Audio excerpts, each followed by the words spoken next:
Olá!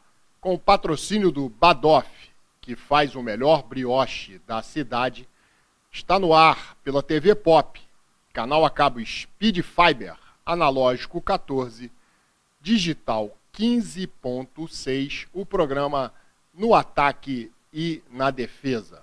No programa de hoje, nós teremos várias atrações, mas antes você também pode nos acompanhar pelo YouTube, Facebook ou pelo site da TV Pop, tvpop.org. Agora sim, vamos para as atrações do programa de hoje. No primeiro bloco, vamos falar dos jogos válidos pela 23ª rodada do Campeonato Brasileiro, iniciando por Fluminense e Palmeiras e depois Vasco da Gama e Santos. No segundo bloco, será a vez de comentarmos sobre Botafogo e Vitória da Bahia no Barradão e Mirassol e Flamengo em Mirassol.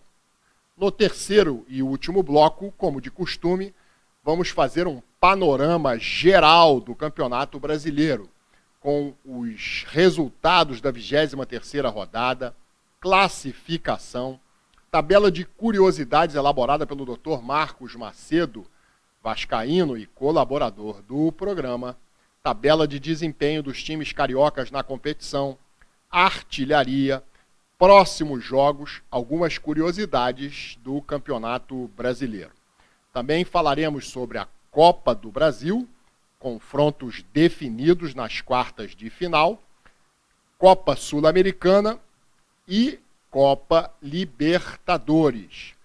E para encerrarmos o programa, teremos o tradicional quadro Recordar é Viver. Hoje com uma partida válida pela Copa Libertadores do ano de 1971 entre Fluminense e Palmeiras no Maracanã.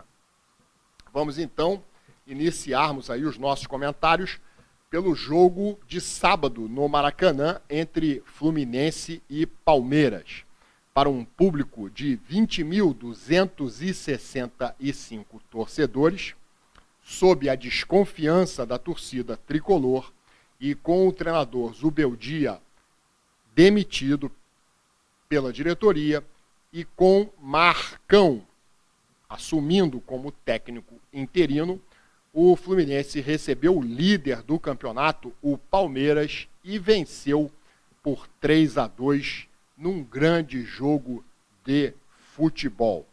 O Fluminense estava a 6 jogos sem vencer no Campeonato Brasileiro e 8 jogos no total, somando as competições.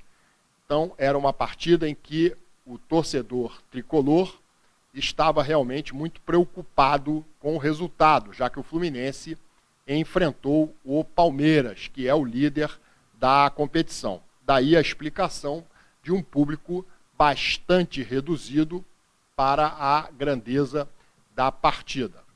Fluminense contra o líder da competição. No primeiro tempo, o Palmeiras começou bem o jogo, né? O Alan fez boa jogada e obrigou o goleiro Fábio a fazer uma boa defesa. E depois, na sequência da jogada, uma cobrança de escanteio e o zagueiro Gustavo Gomes cabeceou aos 9 minutos para abrir o marcador em favor do time paulista, do Verdão. Palmeiras 1, Fluminense 0, dava a impressão de que o Palmeiras iria vencer o jogo. Mas não foi isso que aconteceu. O Fluminense, mesmo saindo atrás no placar, foi buscar o resultado. E o Fluminense teve uma grande atuação, a melhor atuação do time tricolor pós-Copa do Mundo. O Fluminense foi muito bem, o Fluminense foi um time aplicado, determinado, jogou com muita raça e não se intimidou com o gol sofrido, foi persistente, passou a pressionar o Palmeiras, atacou e empatou aos 42 minutos, numa cobrança de escanteio. Hulk cabeceou e decretou o empate. 1-1. Um jogo bastante movimentado no primeiro tempo, com chances de gols para ambos os times e uma grande atuação do Fluminense até aquele momento. O Fluminense fazia realmente uma das suas melhores partidas no campeonato, uma atuação realmente de empolgar o seu torcedor.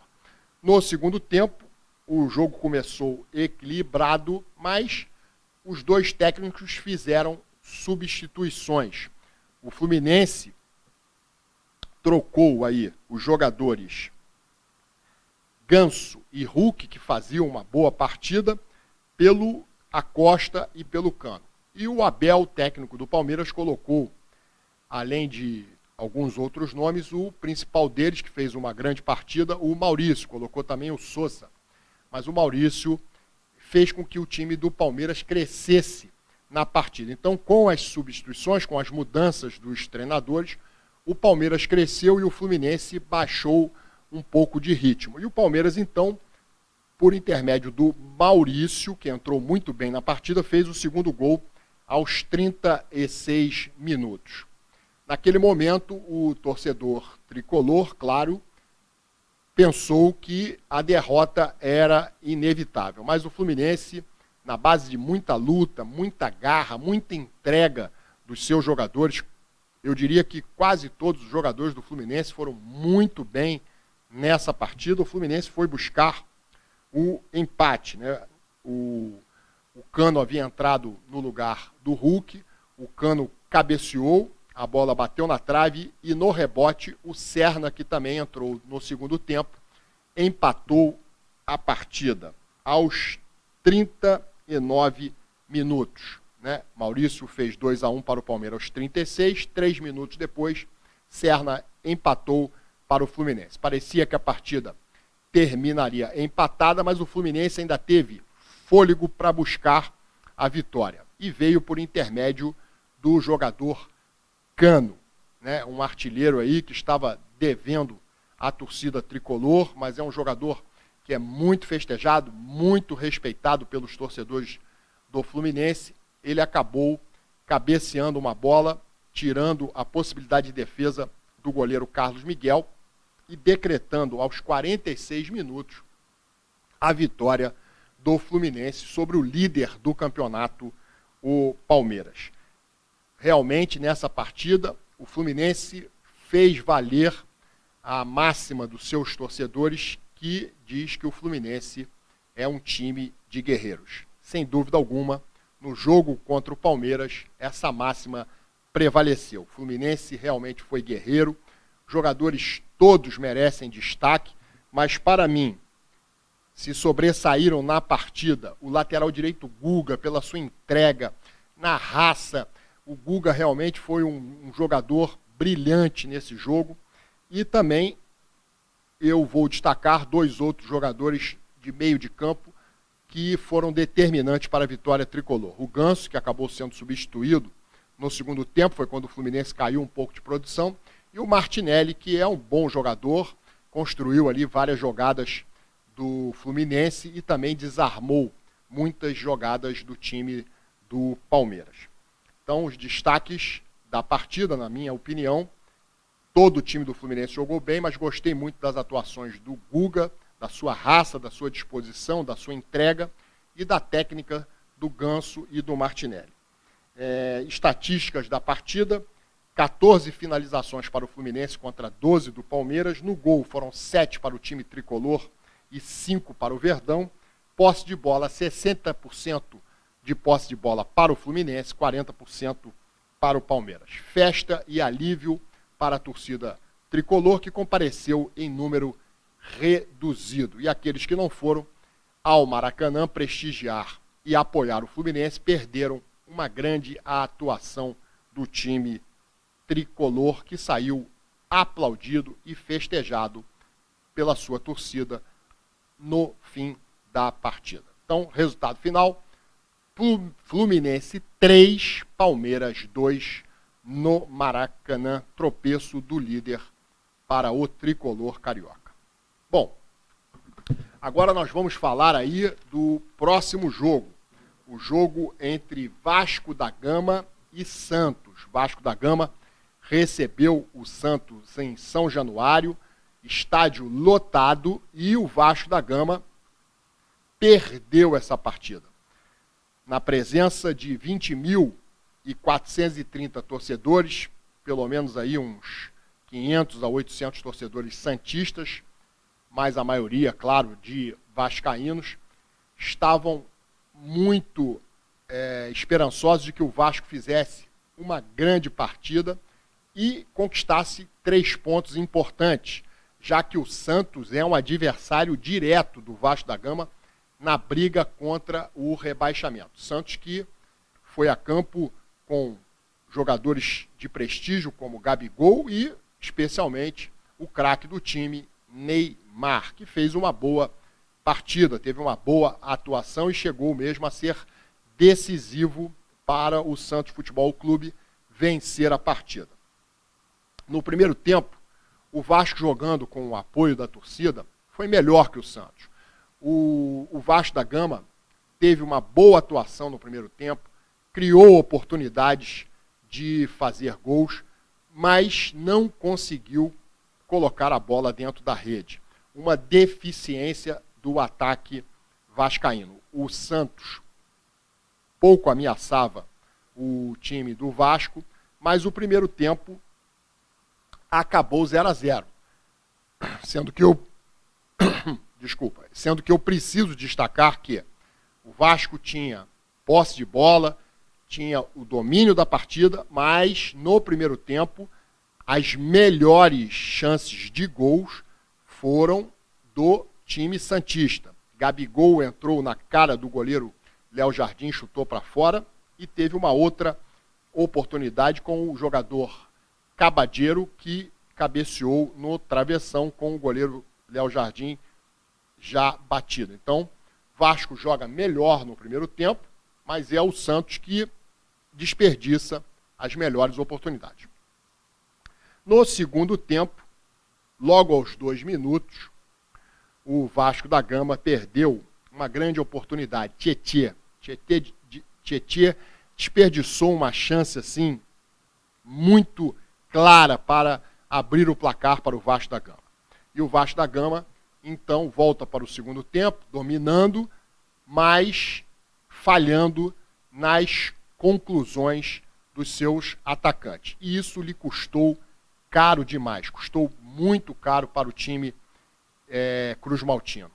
O Santos abriu o placar, porque a velha máxima do futebol, quem não faz, leva, e Gabigol, aos 23 minutos, na segunda oportunidade, já que havia desperdiçado uma no primeiro tempo, muito parecida, entrou na cara do goleiro Léo Jardim. Desta vez, ele colocou a bola no fundo da rede, aos 23 minutos, fazendo o Santos 1, Vasco da Gama 0.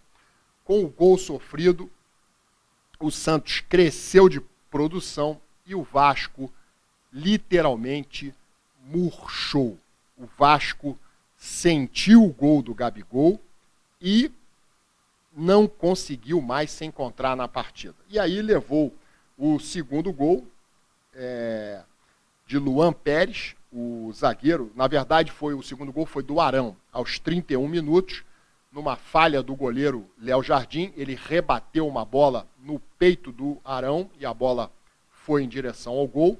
2-0 Santos, Arão aos 31 minutos, e aí sim, Luan Pérez, também num rebote do goleiro Léo Jardim, fez aos 35 minutos, 3-0, resultado final. Então, o Santos ganhou, e quem não assistiu ao jogo poderia pensar que foi até com muita facilidade. Não, não foi. O Vasco esteve melhor no primeiro tempo, dominava a partida no segundo tempo, mas quando sofreu o gol, o Vasco ficou realmente murcho no campo. E o Santos se aproveitou e fez mais 2 gols, ganhando o jogo por 3-0. Destaques no Vasco da Gama: o zagueiro Robert Renan e o Andrés Gomes, foi o atacante mais, digamos, positivo para o time cruzmaltino. Spinelli e Colídio, estreante na partida, estreante no Vasco, não conseguiram jogadas perigosas de gol, né? E o Spinelli ficou devendo aí uma atuação melhor. O Vasco também estreou o meio de campo Sousa, que é um jogador que veio do Racing, se eu não estou enganado, acho que é Sousa realmente o nome dele, e ele não teve uma atuação de destaque, lutou muito ali no meio de campo do Vasco, mas não teve uma grande atuação. Estatística da partida: o Vasco finalizou 18 vezes contra 10 do Santos, no gol foram 3 do Vasco e 4 do Santos, na posse de bola, superioridade vascaína, 56% contra 44% do Santos. O Vasco está a 7 jogos sem vencer no campeonato. A produção vai colocar aí os 7 jogos do Vasco. O Vasco não consegue vitória, a produção vai colocar aí resultados na tela. O Vasco realmente com insucesso, perdeu de 4-1 para o Inter, 3-0 para o Bragantino, sofreu uma derrota para o Atlético Mineiro, essas duas em São Januário, perdeu no Barradão para o Vitória, empatou com o Mirassol em São Januário 1-1, empatou com o Bahia na Fonte Nova, que não deixa de ser um bom resultado por 0-0, e finalmente perdeu essa partida para o Santos por 3-0. O Vasco está há 79 dias na zona do rebaixamento, sem conseguir sair da zona do rebaixamento. Há 79 dias que o Vasco permanece ali afundado na zona do rebaixamento. E isso realmente é motivo de muita preocupação para o torcedor vascaíno, que está ansioso para ver o Vasco deixar para trás a zona do rebaixamento, né? Seria, para o torcedor do Vasco, muito doloroso um 6º rebaixamento do time vascaíno. Mas se nada mudar, o Vasco da Gama realmente vai acabar sofrendo mais uma queda. Lembrando que os 3 próximos jogos do Vasco da Gama são contra adversários difíceis. Primeiro o Palmeiras no Nubank Park, depois o Cruzeiro aí em São Januário e depois também o Fluminense no Maracanã. 3 adversários difíceis e o Vasco precisa, a qualquer custo, vencer essas partidas, somar pontos e deixar a zona do rebaixamento. Bom, falamos aí da grande vitória do Fluminense sobre o Palmeiras no Maracanã por 3-2 e da derrota sofrida para o torcedor do Vasco da Gama por 3-0 para o Santos. No segundo bloco, falaremos sobre a derrota do Botafogo para o Vitória no Barradão e a vitória do Flamengo jogando em Mirassol, no Maião, por 5-1, uma goleada sobre o time da casa. Não saem daí, o intervalo é rápido, voltamos já.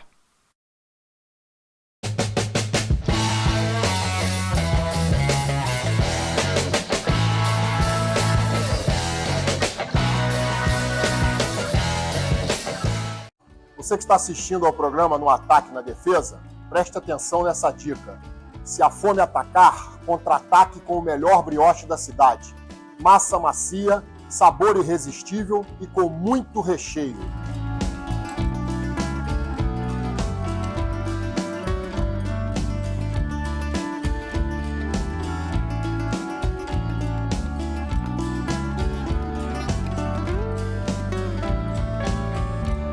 Pensou brioche? Pensou pagode.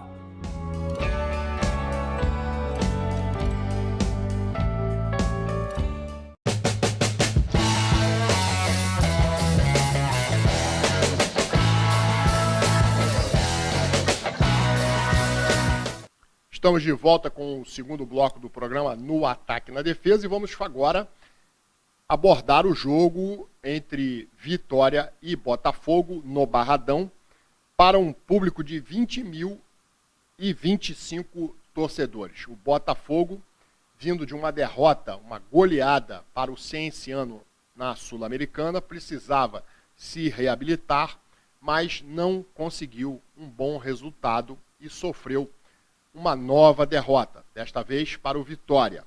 E o Botafogo não fez uma boa partida. Na verdade, o Vitória foi melhor na maior parte do jogo, principalmente no primeiro tempo. O Vitória jogando no Barradão é um time que se lança ao ataque, é um time que realmente ele procura atacar o adversário, abafar o adversário, e como o Barradão, né, um estádio de medidas ali, de uma arquibancada muito próxima do campo, a pressão da torcida do Vitória é muito grande, e o Vitória conseguiu fazer o seu gol, abriu o marcador com o Mateuzinho, cobrando um pênalti, 1-0 Vitória, ainda no primeiro tempo de jogo. No segundo tempo, o jogo ficou bastante disputado. Tanto o Vitória como o Botafogo criaram algumas oportunidades de gol, mas o Vitória soube, em determinado momento, quando foi pressionado, quando a pressão do Botafogo aumentou, soube suportá-la e conseguiu um grande resultado. O Vitória venceu por 1-0 com esse gol de pênalti do Mateuzinho.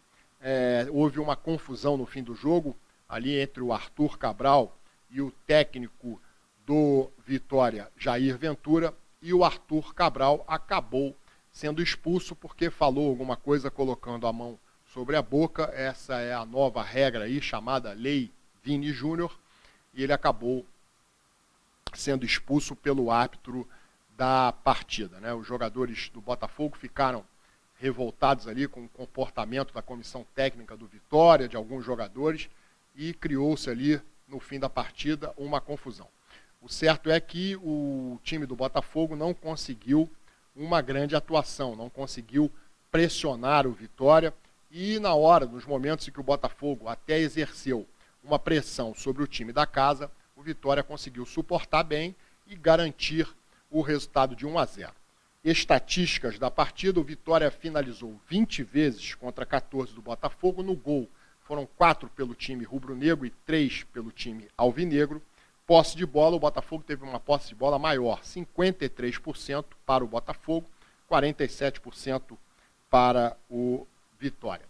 O resto ao Botafogo, juntar os cacos aí dessas duas derrotas, uma inapelável, um 6-1, que machucou bastante o torcedor alvinegro para o Cienciano na Sul-Americana, e no jogo da volta, recebendo esse adversário no Newton Santos, tentar tirar aí uma diferença de 5 gols a favor do adversário, né? Difícil não é impossível.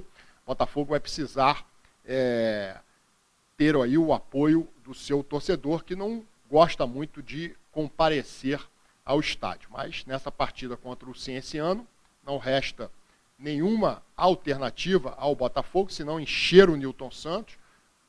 A diretoria deve fazer uma promoção aí de ingressos, compra 1, leva 5, para que o torcedor alvinegro tenha interesse e compareça ao estádio para apoiar o Botafogo e construir um resultado difícil, mas que não é impossível. O Botafogo pode reverter aqui essa situação. Difícil, sim. Impossível, não. Mas o Botafogo vai ter que jogar muita bola e contar com o apoio do torcedor, que não é muito de comparecer ao estádio Newton Santos. E aí o Botafogo depois vê como é que vai ficar a sua situação no Campeonato Brasileiro. O Botafogo, nesse momento, não corre risco algum de rebaixamento, mas está se distanciando cada vez mais do pilotão de frente, né, do campeonato, aqueles clubes que estão nas primeiras colocações, e, por via de consequência, os que estão abaixo dele estão se aproximando. Então o Botafogo também tem que pensar no Campeonato Brasileiro. Bom, falamos aí da derrota do Botafogo para o Vitória, e chegou a hora de falarmos do Flamengo. O Flamengo que, no Maião, em Mirassol, para um público de 9.914 torcedores, entrou em campo sabendo da derrota do Palmeiras no sábado para o Fluminense no Maracanã, vendo uma oportunidade de reduzir a distância para o líder da competição, e o Flamengo não desperdiçou essa oportunidade. Em outras oportunidades, o Flamengo não conseguiu reduzir a diferença. O Palmeiras perdeu para o Atlético Mineiro, mas o Flamengo só empatou com o Internacional. Então o Flamengo agora sim não desperdiçou essa chance e foi a Mirassol e fez um grande jogo contra o Mirassol. O Flamengo realmente, no primeiro tempo, começou o jogo em cima do Mirassol. Com menos de 1 minuto de jogo, já tinha a favor do Flamengo a primeira chance de gol, né? O Carrascal chutou, o goleiro Walter rebateu e no rebote o Plata desperdiçou ali uma grande chance para abrir o marcador para o Flamengo. Mas o Flamengo continuou ali dominando a partida, propondo o jogo, não se intimidando com a força do Mirassol jogando no Maião. O Flamengo fez realmente uma grande partida e abriu o marcador, né? Num rebote do goleiro Walter, o Carrascal, que fez uma grande partida, completou para o gol, abrindo o marcador a favor do Flamengo, 1-0. O Mirassol teve ainda 2 chances, uma delas o Rossi fez uma grande defesa e na outra o Varela, que estava posicionado sobre a linha do gol, evitou o que poderia ter sido o gol de empate do Mirassol. Mas no cômputo geral, o Flamengo foi melhor do que o adversário, do que o time da casa, o Mirassol, no primeiro tempo.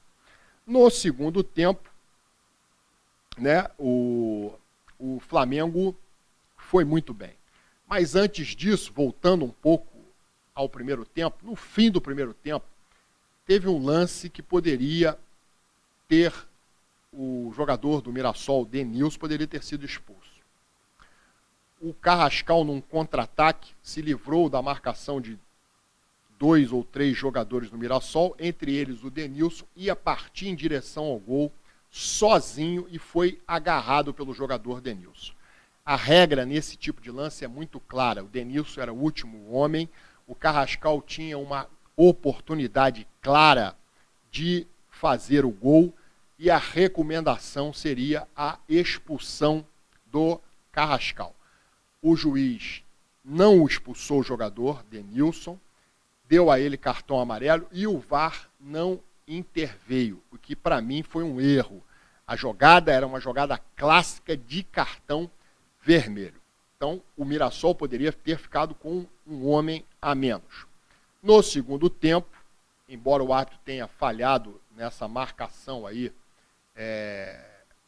equivocada no meu modo de ver de não expulsar o jogador do Mirassol, é bem verdade que ele no segundo tempo também deixou de dar um pênalti a favor do time do Mirassol. Mas o jogo já estava definido a favor do Flamengo. O Flamengo já ganhava o jogo por 5-1, não iria interferir em absolutamente nada, mas ele deixou de dar o pênalti na lei da compensação. Deveria ter marcado a penalidade, na minha opinião, houve a penalidade. Mas o Flamengo fez uma partida realmente admirável, uma partida em que o torcedor do Flamengo ficou satisfeito com o resultado, mas também com a atuação. O Flamengo venceu e convenceu, o que é muito importante.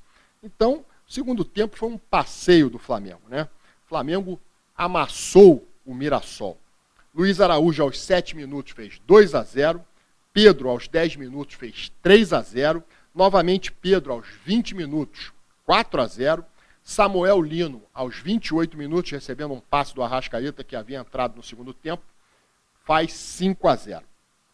O gol de honra do Mirassol foi feito por João Vitor. Descontou para o Mirassol aos 31 minutos. Final 5-1 para o Flamengo, com uma situação segura e convincente do time. Uma atuação que encheu de orgulho o torcedor do Flamengo e deu, sobretudo, uma esperança, expectativa de que o Flamengo, repetindo essa grande atuação, na quarta-feira, na Libertadores contra o Cruzeiro, o Flamengo possa avançar de fase. Hora que o Flamengo, nesta partida, poupou algum dos seus principais jogadores, como o Jorginho, que só entrou no segundo tempo, o Arrascaeta também só entrou no segundo tempo, o Flamengo escalando aí um time não de todos titular, o Léo Ortiz ficou no banco, não entrou, jogou, a dupla de zaga foi Danilo e Léo Ortiz, o Varela entrou pela lateral direita, também é difícil dizer quem é o titular, se é o Varela ou o Emerson Royal, porque eles se revezam ali. O Flamengo também não teve o Alexandre, que está machucado, e o Flamengo, mesmo com a ausência de alguns dos seus principais jogadores nesta partida, foi bem superior ao adversário, eu diria, do primeiro ao último minuto. 5-1 retrata muito bem o que aconteceu na partida. Estatísticas da partida: Mirassol, 13 finalizações, Flamengo, 13 finalizações, 4 no gol pelo lado do Mirassol e 8 pelo lado do Flamengo. Posse de bola rubro-negra, 57% contra 43% do Mirassol. Destaques do Flamengo na partida: todo o time teve boa atuação, mas eu vou destacar o Carrascal, que realmente é um jogador muito questionado pela torcida do Flamengo, principalmente por reincidências aí em expulsões que levam o Flamengo até a perder a partida, como foi o caso contra o Corinthians na Supercopa, como foi o caso contra o Palmeiras pelo Brasileiro. O Carrascal, neste jogo, realmente fez um grande jogo. Foi uma atuação daquela que o torcedor do Flamengo esperava e aguardava há muito tempo do Carrascal. E também gostei da atuação, claro, fez 2 gols, do Pedro. Mas, repito, todo o time do Flamengo jogou bem. E o Flamengo, com esse resultado, diminui a diferença para o Palmeiras. O Flamengo tem 5 pontos atrás, fez cair essa vantagem do Palmeiras, e tem um jogo a menos. Quer dizer, o Flamengo, 5 pontos, não, corrigindo, 3 pontos. Vamos ver na classificação lá no último bloco. O Flamengo pode, vencendo o próprio Mirassol, que é um adversário que ele ainda não enfrentou no primeiro turno, jogou pelo segundo turno, mas não enfrentou no segundo turno, não enfrentou ainda jogando pelo primeiro turno. Então, um jogo aí que foi adiado. Recentemente a CBF deve remarcar esse jogo, né? A expectativa é essa, e o Flamengo então pode passar o Palmeiras, tomar a liderança do Palmeiras no campeonato. Fato é que o Flamengo segue na perseguição ao líder Palmeiras no Campeonato Brasileiro. Bom, falamos aí da derrota do Botafogo para o Vitória, jogando no Barradão por 1-0, e dessa grande vitória do Flamengo, goleando o time da casa, que nunca havia sofrido uma goleada jogando no Maião, desde que ele foi para a primeira divisão. O Flamengo, então, teve uma atuação, repito, de gala, e venceu o Mirassol por 5-1. No terceiro e último bloco, nós vamos passar aí os resultados da 23ª rodada, vamos dar a classificação do campeonato, também teremos a tabela de curiosidades, tabela de desempenho dos times cariocas, artilharia e outras curiosidades. E vamos falar também de Copa do Brasil, Copa Sul-Americana, Copa Libertadores. E o quadro, claro, para encerrarmos o programa, Recordar é Viver. Não saiam daí, o intervalo é rápido, voltamos já.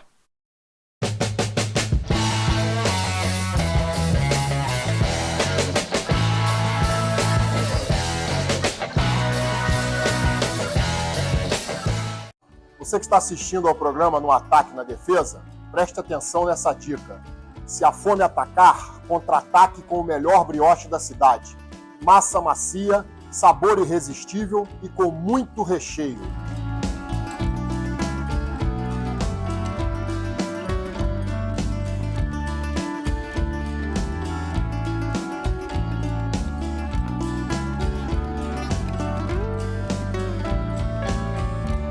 Pensou brioche? Pensou pagote.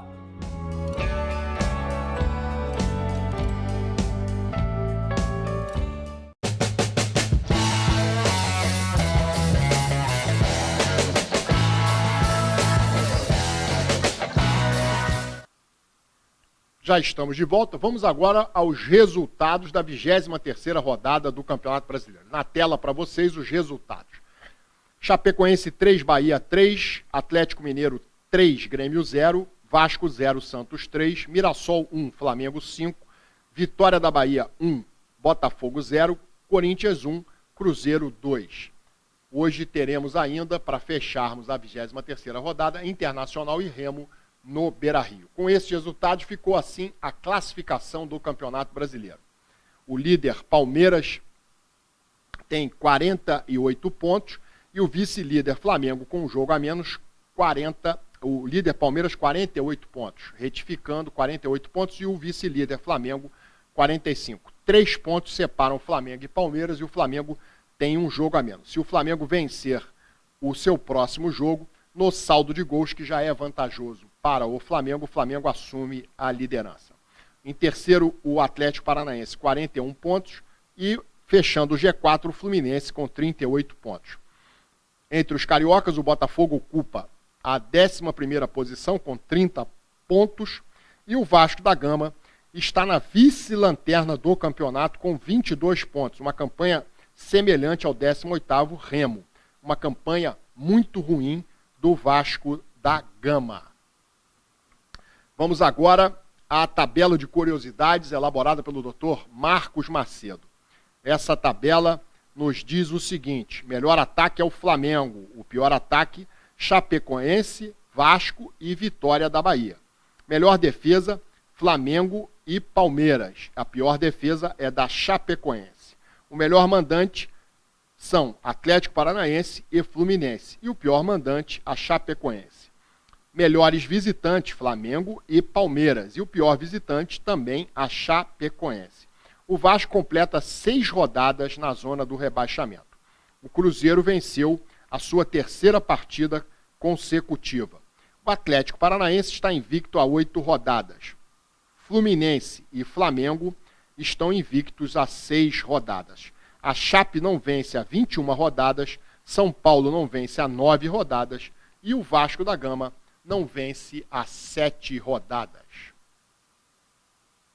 Vamos agora à tabela de desempenho dos times cariocas na competição. O Flamengo tem 45 pontos, sendo 21 pontos como mandante e 24 como visitante. O Flamengo pontuando mais como visitante. Fluminense, 38 pontos no total, 27 pontos como mandante e 11 pontos como visitante. Botafogo, 30 pontos conquistados, 16 deles como mandante e 14 como visitante. Vasco da Gama, apenas 22 pontos, vice-lanterna da competição, 17 pontos como mandante e 5 pontos como visitante. Bom, agora vamos passar os artilheiros aí da competição. Artilharia na tela. Viveiros, atacante do Atlético Paranaense, é o artilheiro juntamente com Pedro, atacante do Flamengo. Ambos têm 14 gols. E na segunda posição, o Carlos Vinícius, do Grêmio, com 10 gols marcados.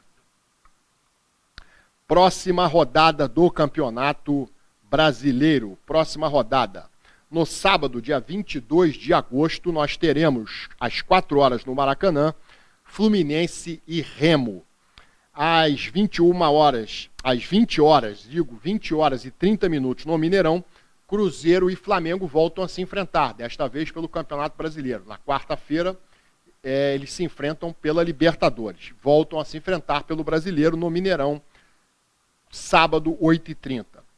No dia 23 de agosto, domingo, às 16 horas, no Nubank Park, Palmeiras e Vasco.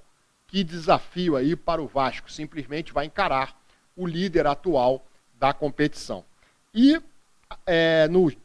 na segunda-feira, dia 24 de agosto, às 8 horas, no Newton Santos, o Botafogo recebe o Atlético Paranaense, que faz boa campanha no campeonato. O Atlético Paranaense é o 3º colocado do Brasileirão.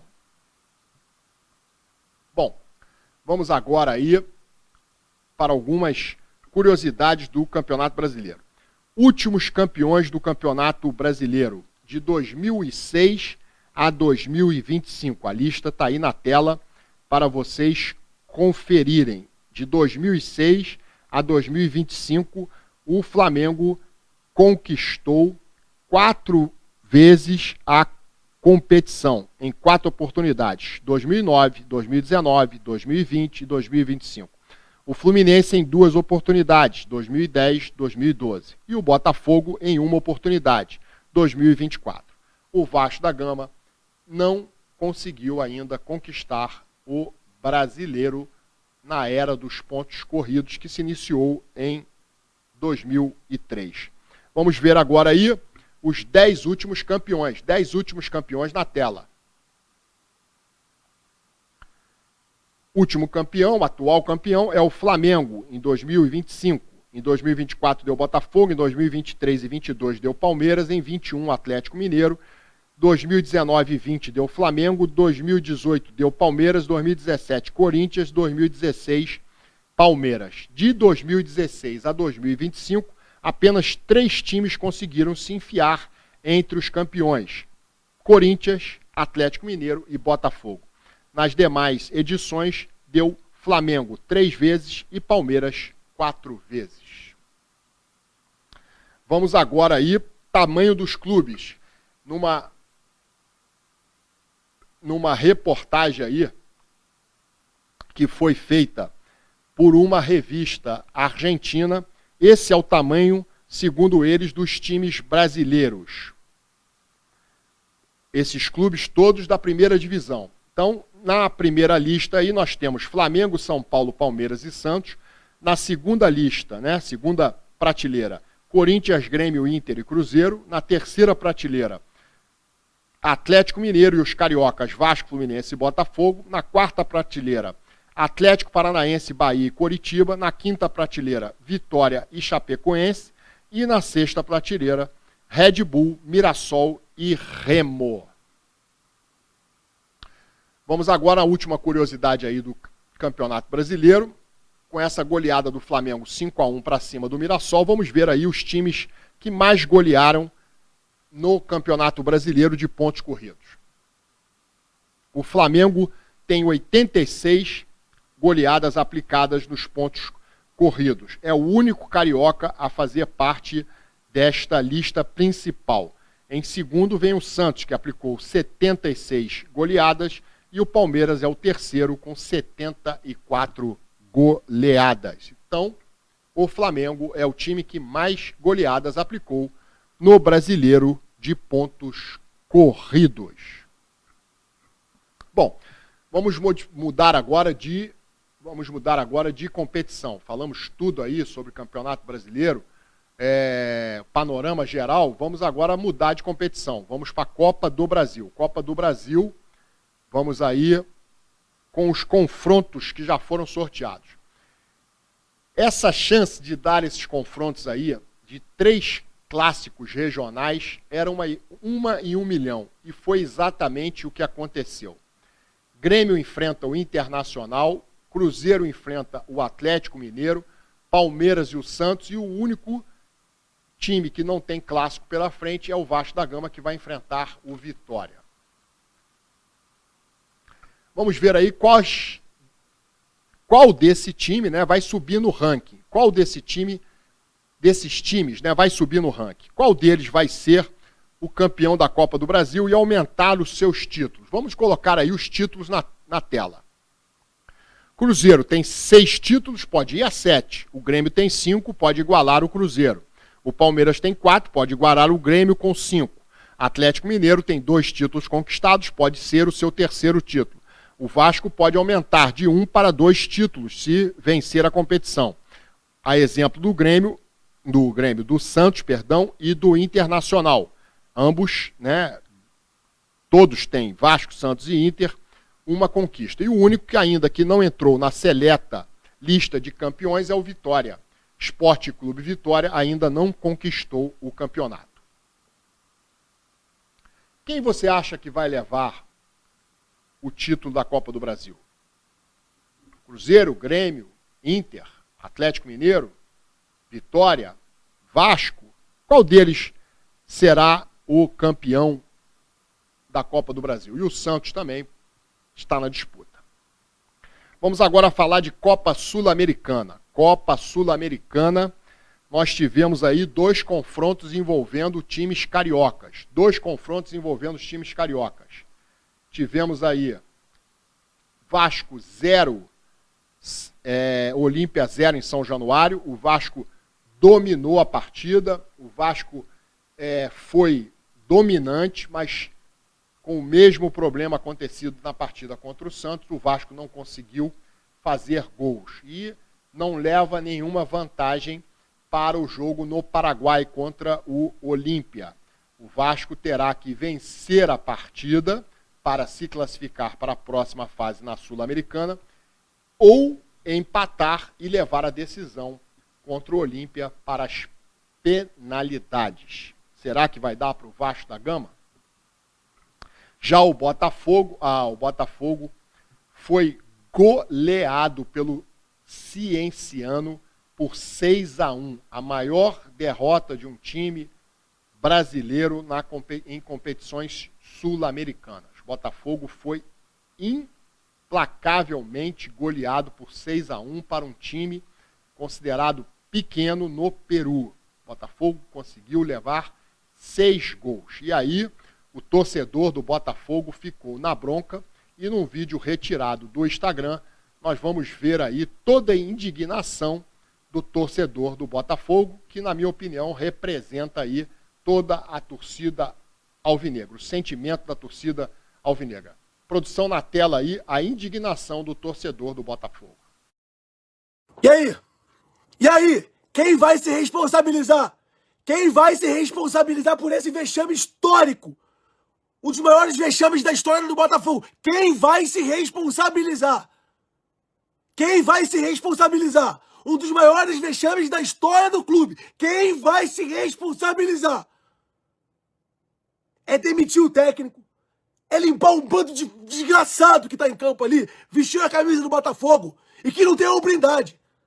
Os caras não estão nem aí, mano. Tem jogador que não tá nem aí, mas o salário tá no bolso. O salário tá no bolso em dia bonitinho, mas em campo não tá nem aí. A bola passa do lado, não tá nem aí. Quem vai assumir a responsabilidade agora? De mais uma eliminação vexatória. O problema não é ser eliminado. Alguém tem que passar, alguém tem que cair. Agora, ser eliminado pela Lanterna Chapecoense, que tem um jogo bom no ano que é contra a gente.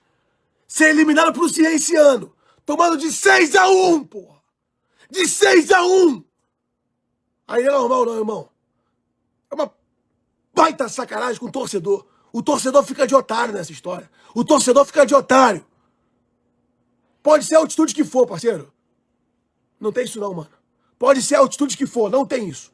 Não tem justificativa. A altitude é desumana. É desumana pra caraca, irmão. A altitude é muito desumana. Mas não tem altitude no mundo que justifique essa vergonha proclamada pelo... Olha só, cara. Pelo esse time nojento que tava em campo hoje. Pelo esse time comandado, ou melhor, não tá nem sendo comandado, né? Tá sendo passeado em campo aqui do Franklin Carvalho. O Franklin é um lixo e tem que ser demitido pra ontem. Não há justificativo pra manter esse cara no comando depois de hoje. É uma vergonha colossal que a gente tá vivendo. Os jogadores estão cagaram e andaram em campo hoje. Cagaram. Ah, altitude. Mas, irmão, com todo respeito, tá vestindo a cara de Botafogo. Teve jogadorzinho tentando dar caneta. Tomando de 5-1 e tentou dar caneta. É mostrar respeito com o clube? É mostrar respeito isso aqui que é gigante? Ferro, pô. O torcedor tem que parar de ser de otário, mano. É vergonhoso demais o que a gente tá vendo aqui agora. É o cúmulo do absurdo. É o cúmulo da sacanagem.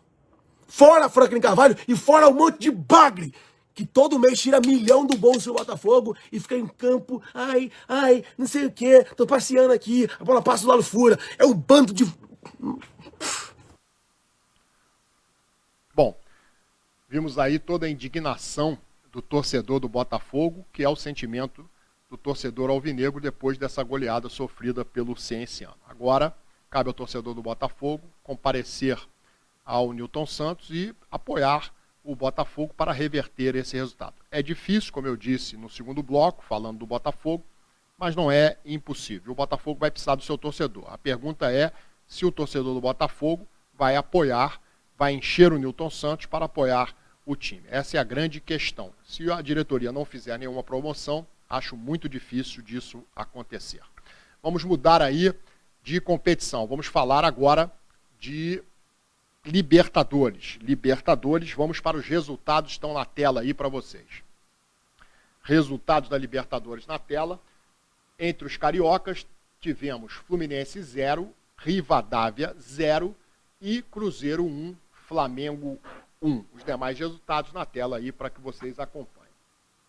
Bom, vamos agora para ver uma outra situação aí, os clubes brasileiros com mais vitórias na Libertadores. Na tela para vocês, clubes brasileiros com mais vitórias na Libertadores. Nós temos aí na primeira colocação Palmeiras com 149 vitórias. Esses são os confrontos da Libertadores. Confrontos da Libertadores, na tela aí para você ver, o chaveamento, né? Lado esquerdo e lado direito. Nós teremos agora, nesse meio de semana, a definição aí dos classificados para as quartas de final. Agora sim que nós vamos ver aí os clubes com mais vitórias na Libertadores. Clubes com mais vitórias na Libertadores, Palmeiras 149 vitórias, Flamengo 114, é o segundo colocado. Entre os cariocas, o Fluminense ocupa a 10ª colocação, com 50 vitórias, o Botafogo é o 12º com 35 vitórias e o Vasco da Gama em 13º com 30 vitórias. Temos agora aí times com mais gols na Libertadores, entre os brasileiros, claro. O Palmeiras fez 509 gols, é disparado o melhor time brasileiro na competição, em se tratando de gols, e o Flamengo tem 370. Entre os cariocas, o Fluminense ocupa a 10ª colocação, com 144 gols, o Botafogo é o 12º com 107 gols, e o Vasco da Gama o 13º com 94 gols. E agora nós vamos ver aí um vídeo com os campeões da Libertadores. Todos os campeões da Libertadores.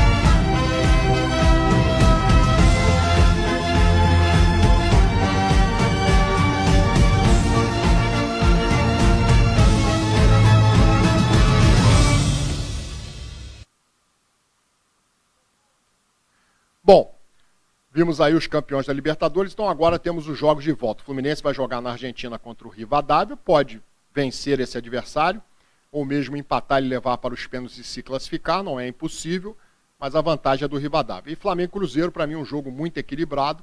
No primeiro jogo já foi assim, um jogo em que o Cruzeiro teve o domínio numa parte do jogo, o Flamengo em outra parte do jogo, mas achei a atuação do Flamengo muito boa. E no corte do Instagram, que eu vou chamar a atenção da produção, farei o meu corte do Instagram, um resumo até dessa partida, da minha expectativa para a segunda partida. Atenção, produção, para o corte no Instagram. Na primeira partida das oitavas de final da Libertadores, no Mineirão, Cruzeiro e Flamengo empataram por 1-1. Foi um jogo equilibrado, muito disputado, e o empate acabou sendo, na minha opinião, um resultado justo. A segunda partida será na próxima quarta-feira, no Maracanã.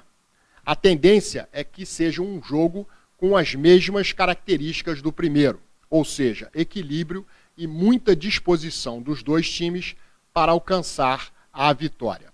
O que pode fazer a diferença a favor do Flamengo nesse jogo é o apoio da sua torcida, que empurra o time para o ataque, criando uma atmosfera desfavorável ao adversário. Contando com a força da nação, o Flamengo sempre se agiganta. E aí o Maracanã se transforma num caldeirão rubro-negro, impulsionando o Flamengo e paralisando o adversário. E desse jeito é difícil segurar o Flamengo. Para cima deles, Mengão. Bom, então, na minha opinião, esse segundo jogo aí vai ter as características do primeiro. Vai ser um jogo muito disputado, vai ser um jogo em que não há favoritos. O Flamengo pode ser considerado ter um pouco mais de favoritismo em razão de o jogo ser no Maracanã. O Cruzeiro contou com o apoio da sua torcida no Mineirão, o Flamengo não se intimidou, fez uma boa partida, conseguiu arrancar um empate. Mas o Cruzeiro tem time para fazer um grande jogo contra o Flamengo e conseguir a classificação. Mas o Flamengo, com o apoio da nação rubro-negra, realmente se agiganta. E aí pode ser a sua vantagem nesse confronto que reúne, na minha opinião, duas das melhores equipes do Brasil, né? Juntamente com o Palmeiras, que se junta a Flamengo e Cruzeiro como os melhores times do futebol brasileiro, na minha opinião.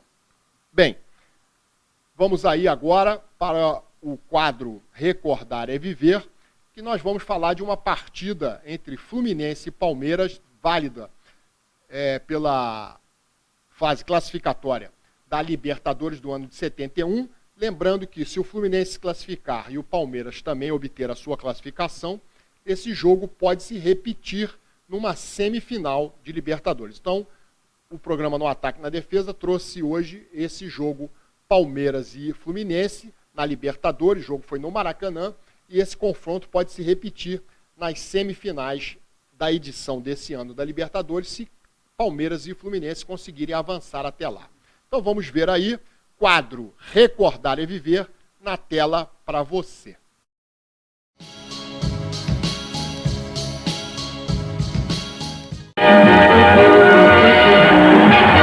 Fluminense e Palmeiras, duas forças iguais disputando uma vaga na Taça Libertadores da América. Duas máquinas, sendo que a Carioca andava meio desregulada, precisando urgentemente de reabilitação. Seria uma partida decisiva e, portanto, para ser jogada palmo a palmo.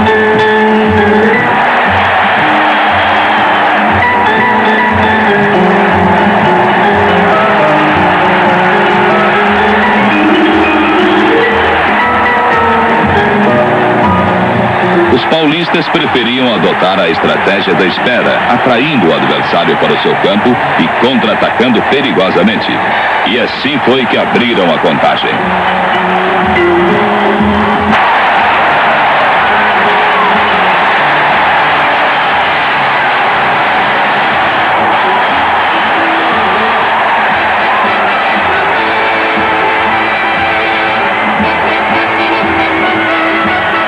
Reação tricolor, reação nervosa, sem grande organização de jogo, mas muito valente. Os cariocas esperavam que o seu goleador Flávio devolvesse à torcida a alegria dos gols que ele sabe fazer, mas a defesa paulista não deixava.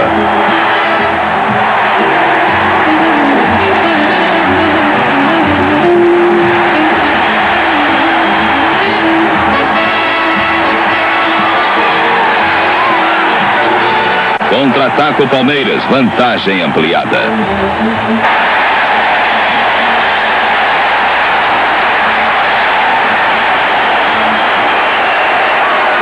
Não seria fácil descontar a diferença numa defesa sólida como a do Palmeiras. Quando o primeiro tempo terminou, a tricolagem já não confiava na reação. E as esperanças se foram quando Flávio perdeu um gol feito no começo da etapa final.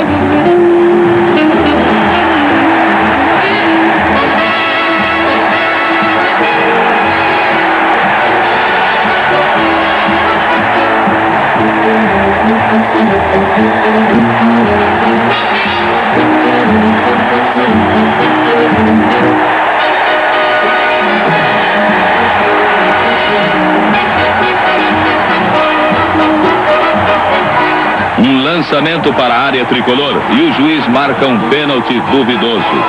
Com essa, então, o Fluminense ficaria definitivamente liquidado. E foi o que aconteceu.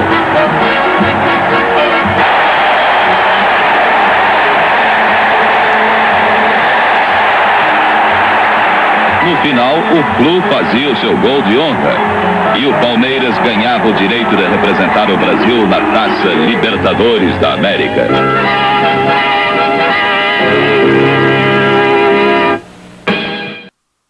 Bom, nessa partida, vitória do Palmeiras por 3-1 no Maracanã. O Palmeiras avançou de fase, o Fluminense ficou para trás.